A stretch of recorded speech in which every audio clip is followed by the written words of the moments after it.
I wasn't prepared for what happened the moment I stepped out of Sydney Airport. And honestly, you're probably not ready either.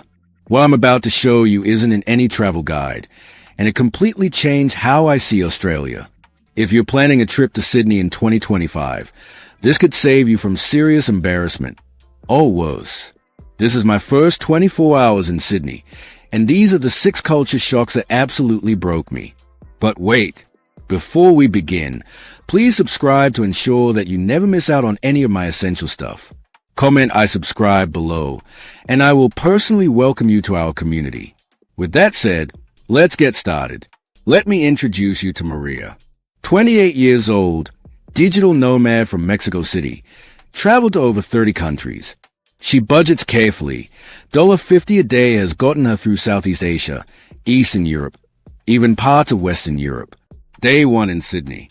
She walks into a cafe in Bondi. Not a fancy place, just a normal neighborhood spot. She orders what she thinks is a simple breakfast. Scrambled eggs, toast, and a flat white. The bill? 47 Australian dollars. That's 31 USD. 4 eggs and toast. She nearly had a panic attack at the table. Because at that moment, she did the math. At this rate, her 2-week budget would last 5 days. Maybe. And she's not alone. According to the Numbeo Cost of Living Index from 2024, Sydney ranks as the 10th most expensive city on Earth. The Economist Intelligence Unit found that the average restaurant meal here costs between $25 and $50 Australian dollars per person. A coffee in Sydney? $5.50 on average. In most U.S. cities, $3.50. In Mexico City, less than $2. But here's where it gets interesting.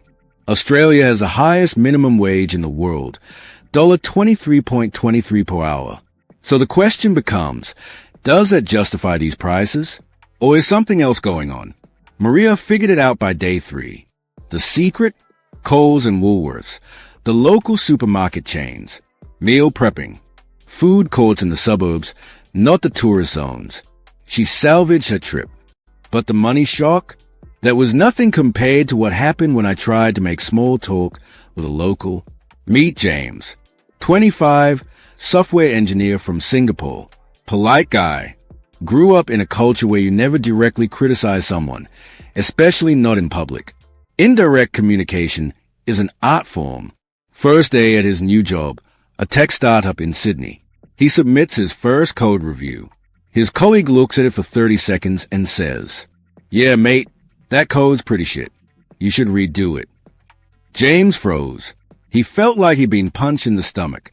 In Singapore, if someone said that to you, it would mean they hate you. It would be a sign of deep disrespect. He seriously considered quitting that day. But then another colleague pulled him aside and said, "That's just how we talk here, mate. No offense meant. We are actually trying to help you. If we didn't care, we wouldn't say anything." According to Hofstede Insight's 2023 study on cultural dimensions in business communication, Australia scores 36 out of 100 on the indirectness scale. Compare that to Japan at 92 or Singapore at 74. Dr. Fiona Martin from the University of Sydney explains it this way. Australian egalitarianism creates hyperdirect communication patterns that shock people from hierarchical cultures. We don't sugarcoat because we see it as dishonest. James adapted in 2 weeks. He learned the code. He realized that in Australia, brutal honesty equals efficiency, not cruelty. But what if I told you this directness actually hides something darker? Because just when I thought I cracked the Australian code, I made one mistake that left an entire room silent. This is Chen, 32 years old, marketing executive from Shanghai. Smart, successful, culturally aware. She gets invited to a casual beach barbecue by her new work colleagues. In Chinese culture, when someone invites you to their event, the host provides everything. Showing up empty-handed is normal, even polite, because it shows you trust the host's generosity. Chen shows up with nothing but a smile, ready to have fun. The moment she arrives, the energy shifts. Awkward glances. Someone whispers to someone else. The host gives her a weird look. Later, she overhears someone say, "Did you see Chen didn't bring anything?" That's so rude. She was mortified. She had no idea. In Australia, there's an unspoken rule. Bring a plate. Even when you're invited to someone's house, you're expected to contribute. Food, drinks, something. It's not optional. It's a test of whether you understand reciprocity. Roy Morgan research found in 2024 that 87% of Australians expect guests to contribute to social gatherings. If you don't, you're seen as entitled.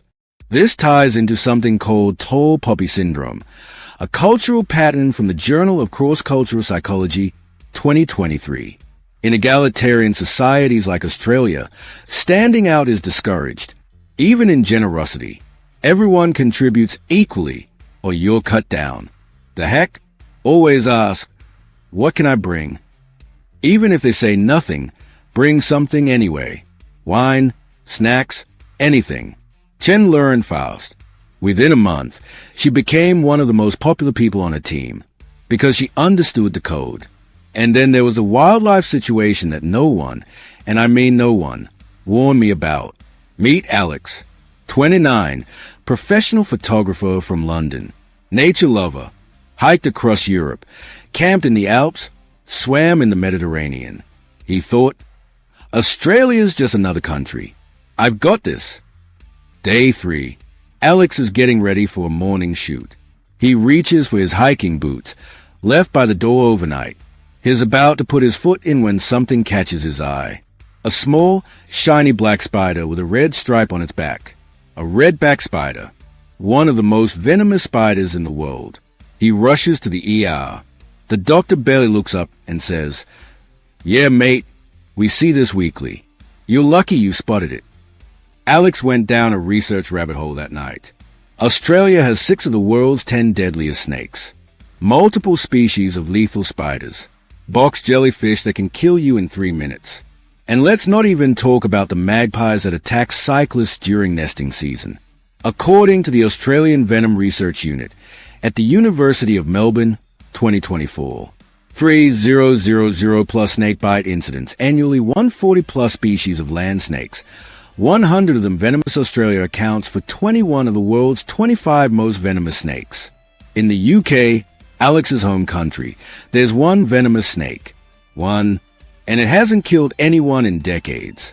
Alex now checks his shoes every single morning. He downloaded the Snake Identification Australia app. He respects the land. Because Australia isn't just a country. It's a continent where nature still has the upper hand. But the wildlife wasn't the strangest part.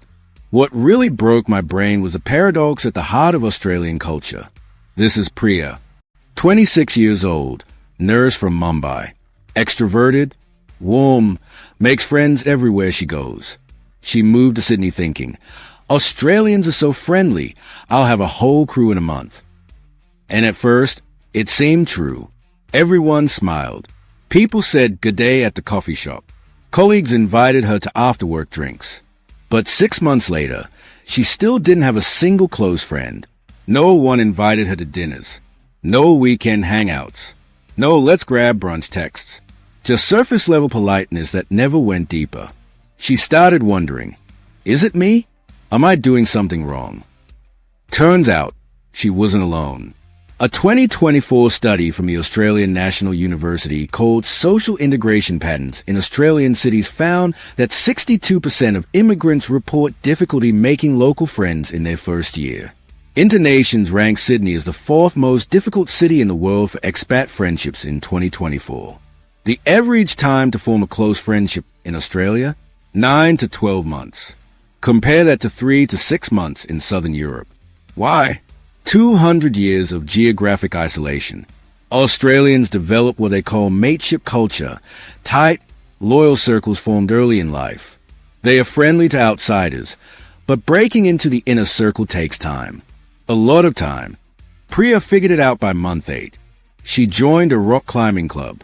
She committed to one specific interest group, showed up every week, and slowly, very slowly, the walls came down. Now she has 3 close friends, but it took persistence. In Australia, friendship is a slow burn, but once you're in for life. So if you're struggling to make friends in Sydney, it's not about you. It's cultural. Strategic socializing through structured activities works better than random encounters. And just when I thought I understood everything, I discovered the one thing that changes everything about Sydney. Here's the truth no one tells you.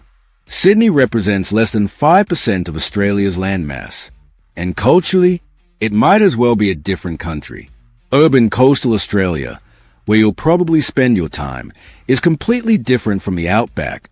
And neither of those represent Indigenous Australia, which has existed for over 65,000 years. According to the CSIRO's 2024 study, Urban-Rural Cultural Divide in Australia, 85% of Australians live within 50 kilometres of the coast. Sydney and Melbourne combined make up 40% of the entire population. The Australian Bureau of Statistics reported in 2024 that Sydney receives over 180,000 immigrants every single year. 45% of Sydney's population was born overseas. So the Sydney you experience, it's not traditional Australia. It's a global megacity that happens to be in Australia. The directness you encountered, more common in cities. The isolation paradox, amplified in Sydney. The prices, coastal city premium. And Indigenous Australians, who make up 3.8% of the population, are largely invisible in Sydney's tourist narrative, even though their culture predates European settlement by 65 millennia. What I learned in my first 24 hours was this. I didn't experience Australia. I experienced one version of it. A highly specific, urban, immigrant-heavy, globalized version. The real Australia? That's still waiting to be discovered. So here's my question for you. Is Sydney's culture shock a sign that Australia is becoming unrecognizable? Or is this just what modern global cities look like now? Are the struggles I face unique to Australia? Or would any expensive Western city feel the same in 2025? If you've been to Sydney, tell me in the comments, what was your biggest culture shock? And would you do it again? Or if you're planning a trip, what scares you most after watching this? Drop your city below and I'll tell you if it's harder or easier than Sydney. Because what I didn't show you in this video is what happened on day 7 when I left Sydney and went to the outback. And that was a completely different Australia. But that's a story for another video.